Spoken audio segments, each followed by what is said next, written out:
Glória a Deus. Vamos ler nesta tarde e noite de sábado, Atos dos Apóstolos, capítulo de número 23, do versículo 1 ao 10. Então oremos juntos com essa palavra de Deus. Atos 23, de 1 a 10. Fitando Paulo os olhos no sinédrio, disse: varões, irmãos, tenho andado diante de Deus com toda a boa consciência até ao dia de hoje.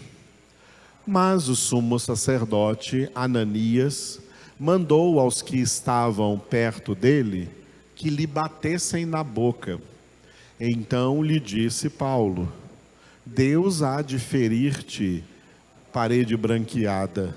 Tu estás aí sentado para julgar-me segundo a lei, e contra a lei mandas agredir-me? Os que estavam ao seu lado disseram: estás injuriando o sumo sacerdote de Deus?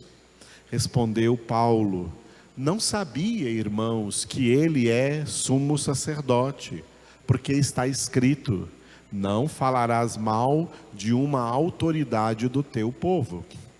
Sabendo Paulo que uma parte do sinédrio se compunha de saduceus e outra de fariseus, exclamou: varões, irmãos, eu sou fariseu, filho de fariseus. No tocante à esperança e à ressurreição dos mortos, sou julgado.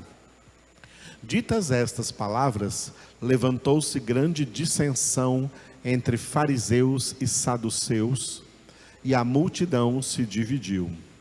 Pois os saduceus declaram não haver ressurreição, nem anjo, nem espírito, ao passo que os fariseus admitem todas essas coisas. Houve, pois, grande vozearia, e levantando-se alguns escribas da parte dos fariseus, contendiam, dizendo: não achamos neste homem mal algum. E será que algum espírito ou anjo lhe tenha falado? Tomando vulto a celeuma, temendo o comandante que fosse Paulo espedaçado por eles, mandou descer a guarda para que o retirassem dali e o levassem para a fortaleza. Aleluia. Irmãos, dentro do texto que nós lemos hoje, nós vamos meditar nesse tema, repita depois de mim: consciência cristã. Glória a Deus. Isso é muito importante. Quando Deus tirou o povo hebreu, descendentes dos patriarcas Abraão, Isaque, Jacó, dos 12 filhos de Jacó, que viveram no Egito por 430 anos, mas sem se misturar em casamento com os egípcios, gerando apenas hebreus. Quando o Senhor foi lá para tirá-los, libertá-los da escravidão do Egito, para levá-los à terra de Canaã, antes de levá-los, Deus os acampou ao redor do Monte Sinai, para dar a eles uma palavra escrita pela própria mão de Deus, pelo próprio Espírito de Deus, escrita em tábuas de pedra, os 10 mandamentos. Os 10 mandamentos que hoje se encontram registrados em Êxodo capítulo 20 ou Deuteronômio capítulo 5. Aquelas 2 tábuas eram uma figura, um símbolo, uma simbologia de uma coisa que Deus colocou na mente humana ao criar o ser humano. Uma coisa que se chama consciência. Todo ser humano tem consciência. Poucos têm consciência formada. A maioria tem uma consciência deformada. A consciência é como as tábuas em branco. E quando Deus escreve a sua palavra nessas tábuas, essa consciência é formada. Quando Deus não escreve, é Satanás que escreve as mentiras dele nessas tábuas, essa consciência é deformada. A maioria dos seres humanos, inclusive a maioria dos que se dizem cristãos, não tem consciência cristã, tem consciência deformada. Vamos ver hoje a consciência cristã, do que ela é formada dentro de todos os critérios da palavra de Deus. Muito bem, nesse texto que nós começamos hoje, esse texto está dentro desse bloco maior aqui, que vai do capítulo 21, versículo 7 de Atos, até o capítulo 26, versículo 32, cujo título é, diga, prisão e inquéritos. Prisão do apóstolo Paulo, né? Depois de 3 viagens que ele fez em estado de liberdade, ele foi preso em Jerusalém e teve que enfrentar, né, inquéritos diante de tribunais, de autoridades civis e religiosas. Muito bem, esse texto todo está dividido assim, ó. A prisão do capítulo 21, versículo 27, até o capítulo 22, versículo 30, nós já terminamos esse capítulo. Nós estamos começando hoje o capítulo 23. Os capítulos dos inquéritos de Paulo, do 23 até o 26. 23, 24, 25 e 26. São 4 capítulos do livro dos Atos dos Apóstolos, dedicados a relatar os inquéritos que o apóstolo Paulo teve que se defender diante desses tribunais. Então nós começamos hoje, no capítulo 23, estes inquéritos. Esse texto do 23 ao 26 está dividido assim, ó. Paulo acabou sendo transferido da província, da região da Judéia, da região de Jerusalém, para uma região um pouco mais afastada da capital Jerusalém e mais próxima ao mar Mediterrâneo, uma região litorânea que era na província de Cesareia. E essa província de Cesareia, primeiro ela foi, quando Paulo foi levado para lá, ela era governada por um governador romano chamado Félix. Nós vamos ver durante 2 capítulos, né, o que Félix fez aí com o apóstolo, de posse do apóstolo Paulo como seu prisioneiro. Depois Félix, né, deixou de ser governador e foi substituído, capítulos 25 e 26, por um outro governador romano chamado Festo. Então esses 2 governadores, Félix e Festo. Paulo esteve aprisionado no governo deles. Vamos ver como eles trataram o apóstolo Paulo, como foi a relação deles aí com o apóstolo Paulo nesses inquéritos. Começando com o governador Félix, versículos 23 e 24, capítulos 23 e 24. O capítulo 23 está o envio. No capítulo 23 que nós começamos hoje, Paulo, nesse capítulo, ele é enviado para Cesareia, a província de Cesareia, aos cuidados dessa autoridade civil, o governador romano Félix. E o capítulo 24 mostra para nós que ele permaneceu aí, preso na província de Cesareia por 2 anos. Paulo ficou preso ali por 2 anos. Vamos ver o que aconteceu nesses 2 anos, resumidos aqui nesses 2 capítulos. O capítulo 23, que é onde está registrado o envio de Paulo ao governador Félix, né, de Cesareia, esse capítulo está dividido da seguinte forma: do versículo 1 até o versículo 4, Paulo sofreu em Jerusalém, enfrentou em Jerusalém uma ameaça de morte. Os judeus bolaram uma trama para matar o apóstolo Paulo. Seria uma trama humanamente infalível.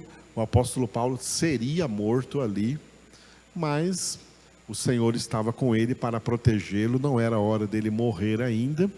E foi aí que, por causa dessa ameaça, Paulo foi, então,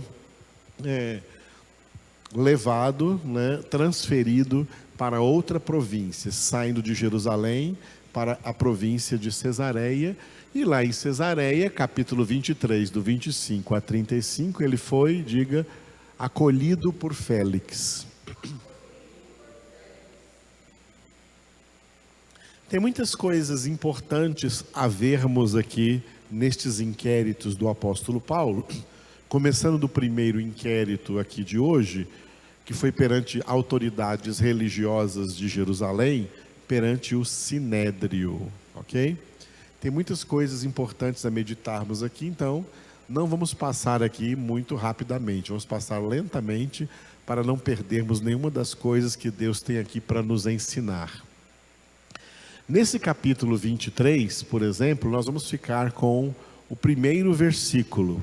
Paulo está ali perante os sumos sacerdotes judeus que faziam parte do Sinédrio, a cúpula do judaísmo em Israel estava ali no Sinédrio de Jerusalém, e fitando Paulo os olhos no Sinédrio, disse: varões, irmãos, tenho andado diante de Deus com toda boa consciência até ao dia de hoje.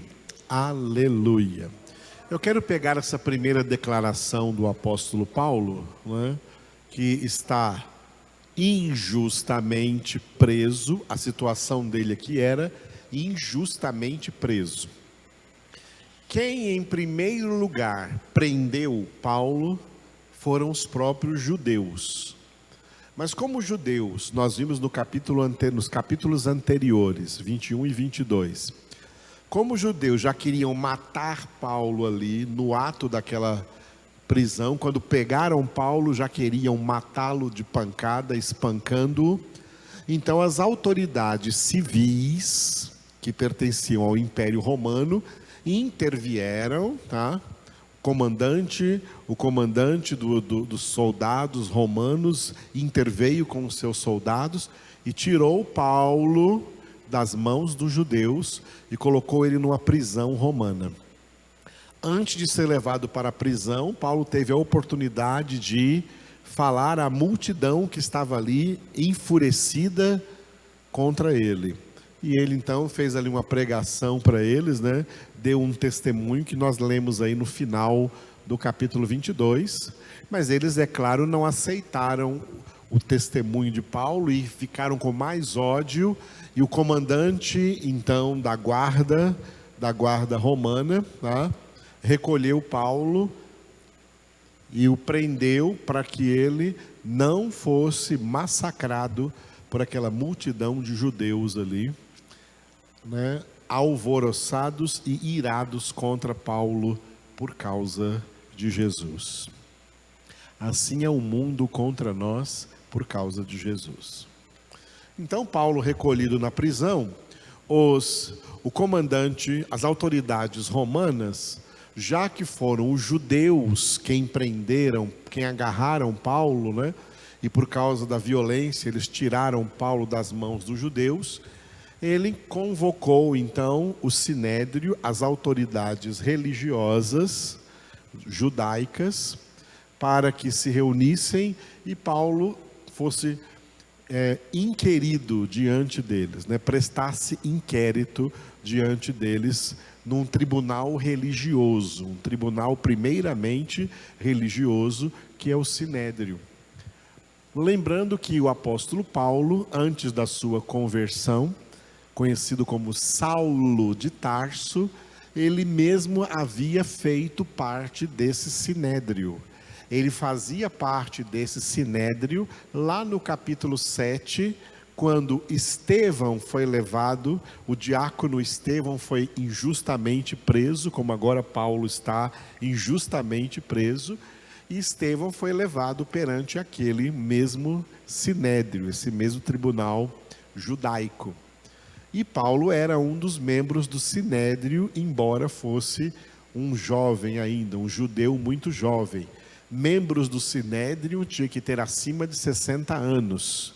Mas como Paulo havia sido formado com louvor na escola rabínica do mestre Gamaliel, ele angariou tanta honra, manifestando assim sua sabedoria, seu conhecimento e seu zelo pela lei judaica, que ele foi recebido, indicado e recebido e aceito como um membro, como membro deste sinédrio.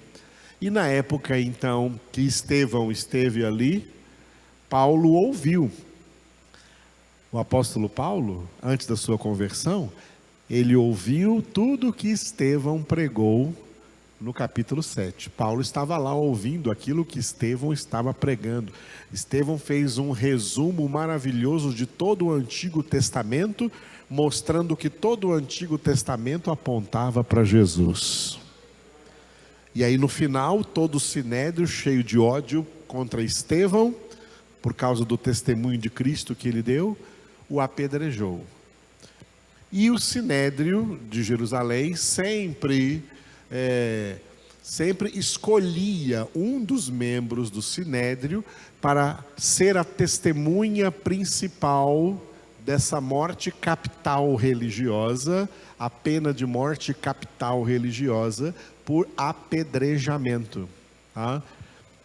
Os governadores romanos permitiam, né, as autoridades civis romanas permitiam que os judeus, como autoridades religiosas, fizessem os seus próprios julgamentos com o seu povo por motivos religiosos e impetrassem sobre eles, né, a pena, o castigo que eles merecessem, inclusive pena de morte por apedrejamento. E Estevão, então, sofreu essa pena de morte por apedrejamento, e o membro do sinédrio escolhido para representar o sinédrio condenando Estevão foi Saulo de Tarso, que segurou as vestes das pessoas, né, os mantos, né, das pessoas. As vestes eram túnicas e por cima das túnicas mantos. Então as pessoas, para apedrejar, tiravam os mantos, ficava só com a túnica. Ele segurou os mantos das pessoas que iam lá apedrejar Estevão.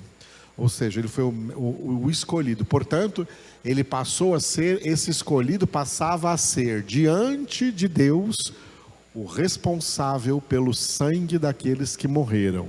Se eles morreram justamente, ele estava em paz com Deus. Se morreu injustamente, a dívida do sangue vai ser cobrada dessa pessoa que segurou os mantos.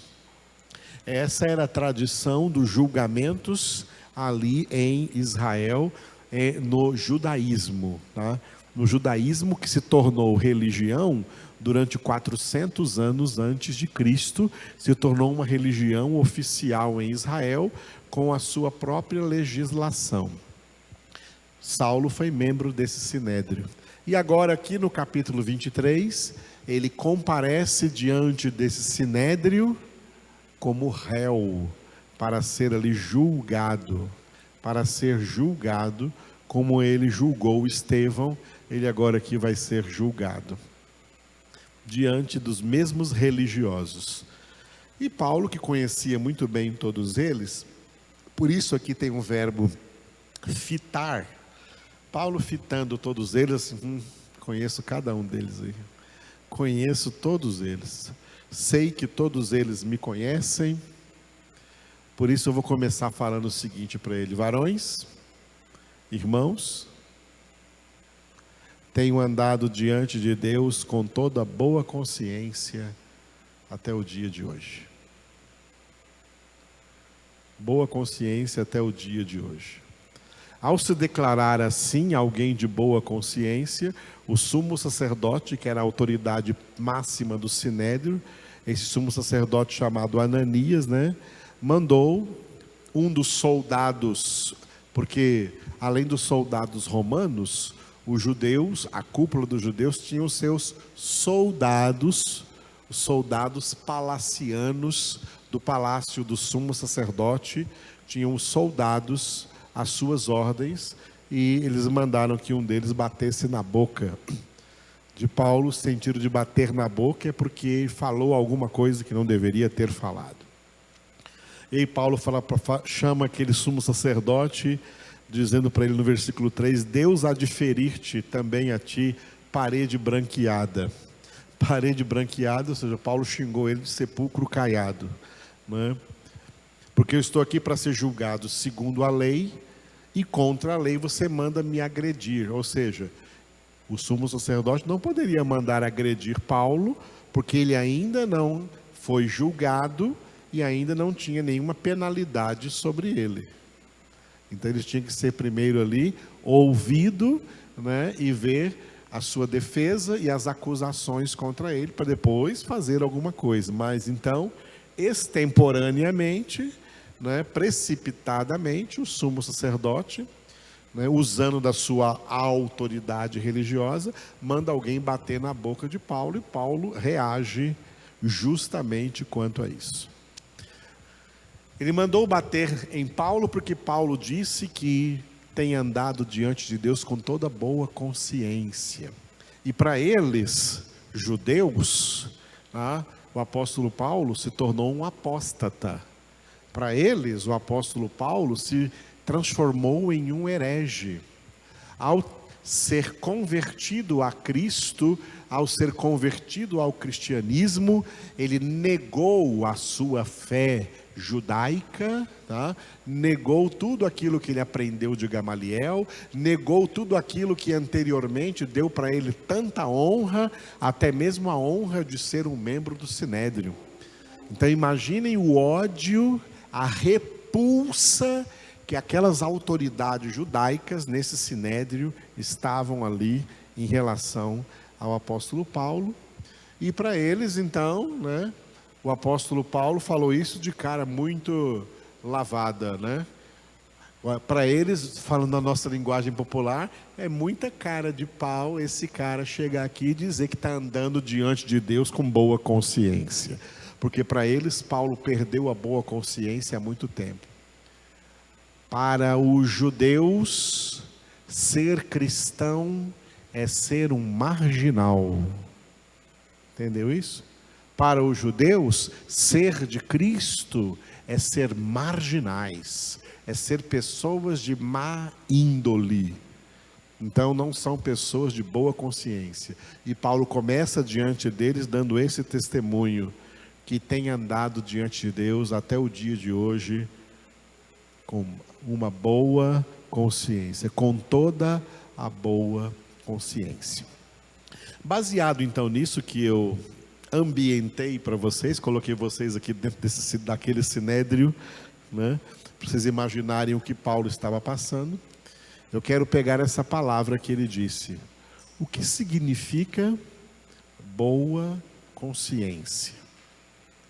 Boa consciência significa, em resumo,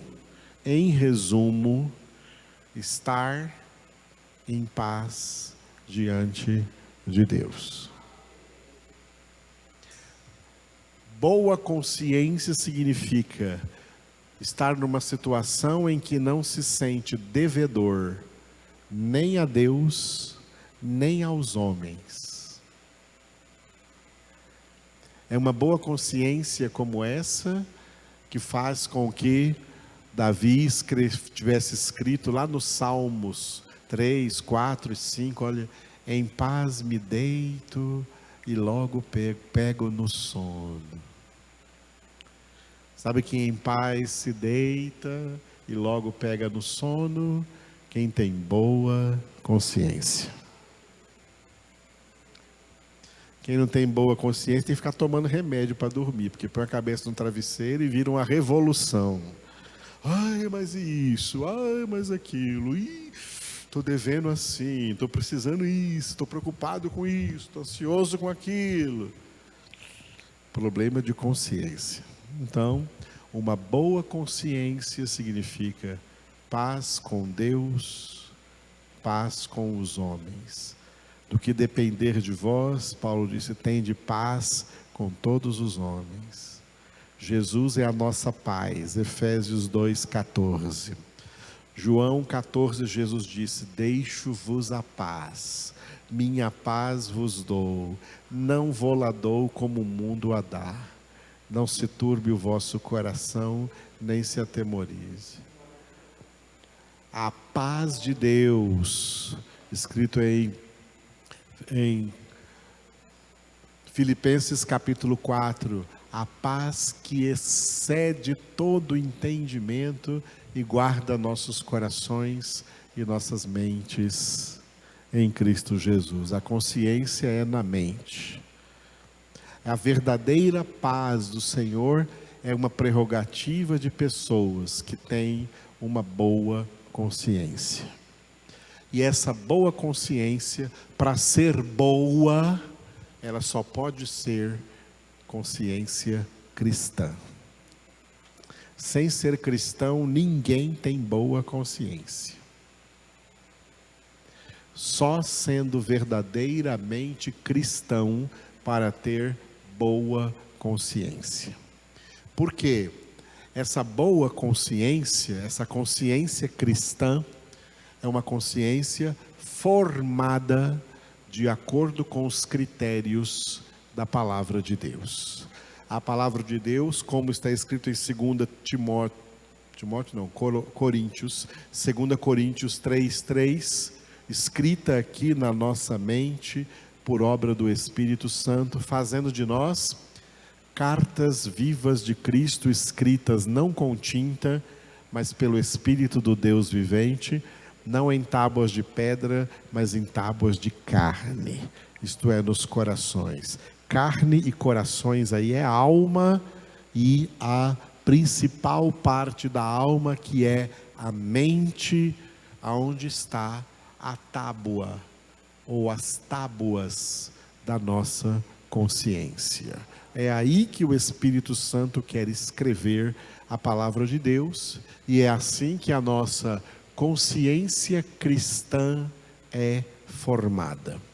Estamos falando nesse assunto também quarta-feira, começamos quarta passada e continuaremos na próxima quarta, quando falamos em Efésios capítulo 6, do capacete da salvação. O capacete é na cabeça, portanto o capacete da salvação tem esse significado da formação da mente de Cristo no homem espiritual. 1 Coríntios capítulo 2, versículo 16, diz que o homem espiritual tem a mente de Cristo. Só que essa mente tem que ser formada, e essa formação, ela anda par e passo, fazendo parte do nosso processo vitalício de santificação.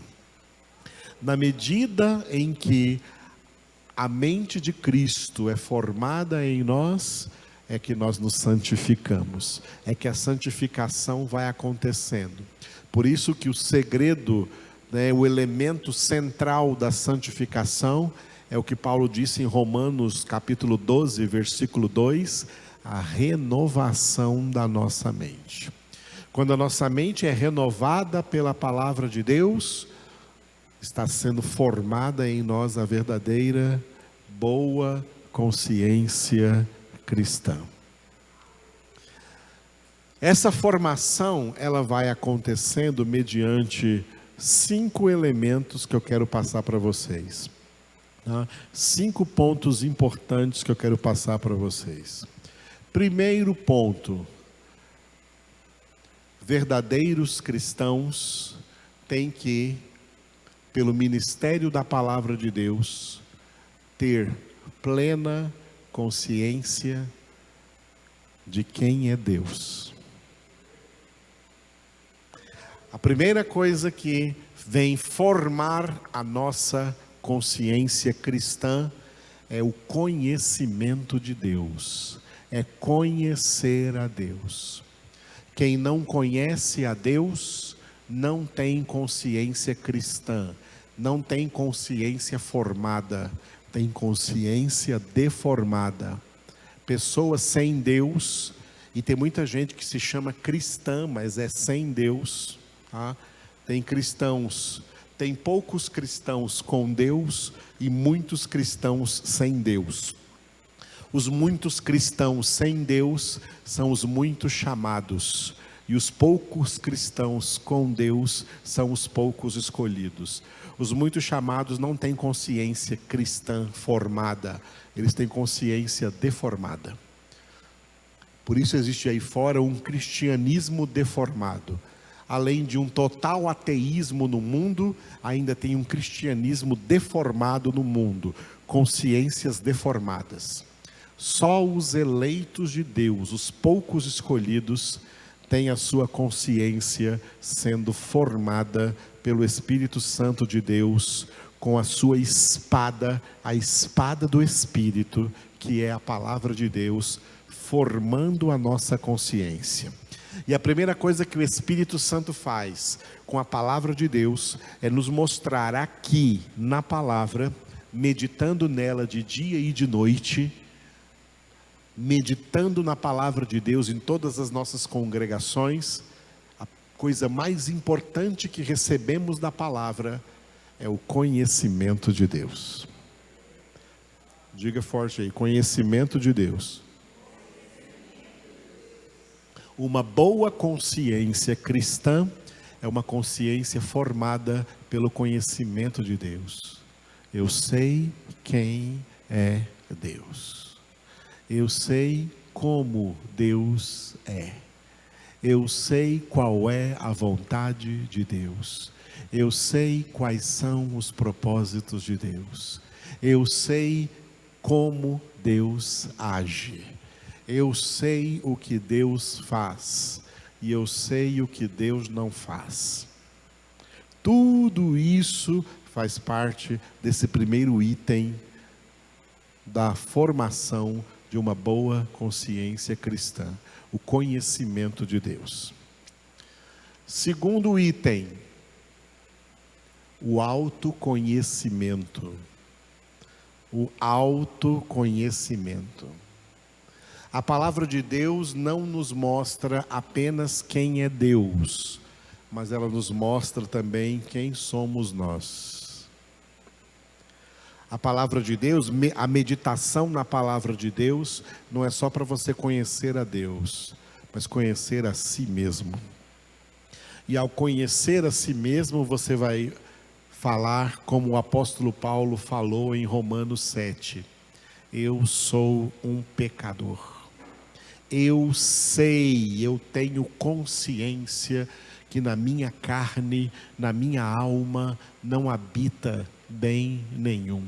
O pecado habita em mim. Hebreus 12:4, eu tenho que lutar contra esse pecado até o fim da minha vida, até o sangue. Na vossa luta contra o pecado ainda não tendes resistido até o sangue. Sabe pessoas que andam por aí pensando que não tem pecado, pensando que está tudo bem com elas, não sente o pecado, sendo acusado pela sua própria consciência. Essas pessoas não têm Deus de forma nenhuma. Quanto mais Deus nós temos, Deus é luz e nele não há treva alguma. Deus nos ilumina e ao nos iluminar, nós enxergamos a nossa realidade pecaminosa e diante dessa realidade pecaminosa, nos humilhamos, nos quebrantamos diante de Deus, como aquele publicano que Jesus citou, que não conseguia nem sequer levantar a sua cabeça, só batia no peito e dizia: tem misericórdia de mim, Senhor, que sou pecador. Ao invés de se sentir pecadores, tem muita gente por aí se sentindo o máximo, se sentindo grandes, se sentindo poderosos, se sentindo empoderados, se sentindo a bola da vez. Tá? Estão perdidos, porque estão sobre soberba, orgulho, prepotência, arrogância, e Deus resiste os soberbos. Ele só dá graça aos humildes. A lição de Jesus é: aprendei de mim que sou manso e humilde de coração. Porque dos humildes é o reino dos céus. Primeira palavra do sermão da montanha: benditos os humildes em espírito, porque deles é o reino do céu. Uma boa consciência formada, cristã, nos forma em pessoas humildes, porque enxergamos a grandeza de Deus e a nossa pequenez. Enxergamos a altíssima dignidade de Deus e a nossa própria indignidade. Uma consciência formada é consciência de quem se enxerga. Quem anda por aí se sentindo o máximo é gente que não se enxerga, não está vendo quão podre é, quão horripilante é, como essa alma está imunda, contaminada pelo mundo e as coisas do mundo. Não se enxerga, está se sentindo o máximo, está feliz no mundo, não vê a própria condição, porque não tem Deus e não tem o Espírito de Deus. Quem tem, se conhece, e por isso, ao se conhecer, se humilha. Quando Pedro viu quem de fato era Jesus, ele caiu aos seus pés e orou: afasta-te de mim, Senhor, porque eu sou um homem pecador. O apóstolo Paulo, depois de convertido, falou em 1 Coríntios 15, de todos os apóstolos do Senhor, eu sou o menor e indigno de ser chamado apóstolo.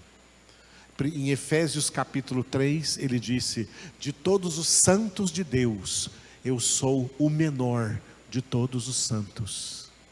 E em 1 Timóteo capítulo 1, ele disse: de todos os pecadores, eu sou o pior, eu sou o principal. Sabe o que é isso? Consciência, boa consciência cristã, formada numa pessoa que enxerga a Deus e enxerga a si mesmo. Conhece a Deus e conhece a si mesmo. Então diga: conhecimento de Deus, autoconhecimento. Os próximos 2 itens são tirados de um só, que é, repita, conhecer o mundo. Conhecer o mundo envolve 2 itens. Primeiro, conhecer o mundo cosmológico, e segundo, conhecer o mundo antropológico. Conhecer o mundo cosmológico. Quando Davi diz no Salmo 19, os céus proclamam a glória de Deus, o firmamento anuncia a obra de suas mãos. Um dia transmite essa mensagem a outro dia, uma noite a faz conhecida a outra noite. Não há uma linguagem e nem palavras dessa mensagem, não se ouve som nenhum, mas ela percorre toda a terra. Paulo resumiu o que Davi disse no Salmo 19 em Romanos capítulo 1, versículos 18 e 19, 18 a 20. Quando ele diz que a ira de Deus se revela do céu contra toda a impiedade e injustiça dos homens que aprisionam a verdade, detêm a verdade pela injustiça. Por quê? Porque tudo o que de Deus se pode conhecer é manifesto entre eles, desde antes da fundação do mundo. Assim o seu eterno poder, como a sua divindade, claramente se percebe através de tudo quanto foi criado, através do mundo cosmológico. A criação revela o Criador. o mundo com todos os elementos da criação, reino animal, reino vegetal, reino mineral, a terra, as galáxias, os planetas, as estrelas, os astros, o sol, a lua, seja o que for, os cometas, os asteroides, a terra, desde os elementos do micro até o macrocosmo, está proclamando a glória de Deus. O mundo cosmológico não tem pecado, o mundo cosmológico é santo, e o mundo cosmológico está pregando sem palavras, uma pregação sem palavras, pregando a glória de Deus. O mundo é um quadro, você vê um quadro e vê lá embaixo a assinatura de quem é, de quem foi o pintor, quem foi o desenhista, quem foi o autor daquele quadro. O mundo, o universo é um tremendo quadro vivo, e o autor, o artista, é o nosso Deus. A obra revela o seu Criador. O universo revela o seu Criador. Consciência cristã formada é uma consciência que olha, entende a natureza, respeita a natureza, não polui a natureza e capta da natureza o que ela está falando para nós sobre Deus. Mas infelizmente tem no meio também do mundo o mundo antropológico. O mundo antropológico é o mundo dos homens. Todos pecaram e carecem da glória de Deus. São todos pecadores. Todos os homens são pecadores. Não adianta querer dizer aquele homem é pecador e aquele não é. Todos são pecadores, todos são corruptos, a corrupção é humana, o coração do homem é desesperadamente corrupto, como está escrito em Jeremias 17:9, enganoso é o coração mais do que todas as coisas e desesperadamente corruptos. Temos que tomar a consciência de que João teve ao escrever 1 João 5,19, sabemos que somos de Deus, e o mundo inteiro, o mundo antropológico, todos os homens, o mundo inteiro jaz no maligno. Os homens sem Deus neste mundo estão, como Paulo descreveu em Efésios 2:2, seguindo o curso desse mundo, segundo o príncipe da potestade do ar, do espírito que agora atua nos filhos da desobediência. Estão caminhando a passos largos no caminho espaçoso, cujo fim é a perdição eterna, e estão indo felizes para chorar eternamente no lago de fogo e de enxofre. Essa é a humanidade. Então são 4 pontos até aqui: de conhecimento de Deus, autoconhecimento, conhecimento do mundo cosmológico, conhecimento do mundo antropológico. Quinto e último elemento que forma a nossa consciência cristã: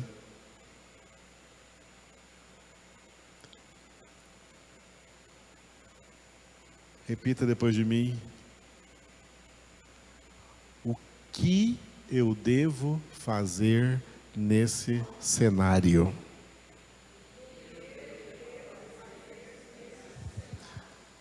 Estamos aqui no meio de tudo isso. Deus está aqui, eu estou aqui, o cosmo está aqui, os homens estão aí. O que eu devo fazer? Excelente pergunta que Paulo vai repetir em todos os seus inquéritos. Quando ele conheceu Jesus, ele fez 2 perguntas: quem és tu, Senhor? Ele já quis tomar consciência de quem é o Senhor. Ele também quis tomar consciência do que o Senhor queria que ele fizesse. O que tu queres que eu faça? Você tem o que fazer aqui nesse mundo: amar a todos os homens, orar por todos os homens, pregar para todos os homens, testemunhar a Cristo para todos os homens e não pagar o ódio que eles vão ter contra você com ódio, mas com o amor, porque somos filhos de Deus. O que fazer? Você já sabe, está aqui na palavra de Deus, resumido nessas coisas que eu acabei de falar para vocês. São esses 5 elementos que, através da palavra, formam em nós a boa consciência cristã. Para que onde quer que estejamos, possamos dizer: tenho andado diante de Deus com toda a boa consciência até o dia de hoje.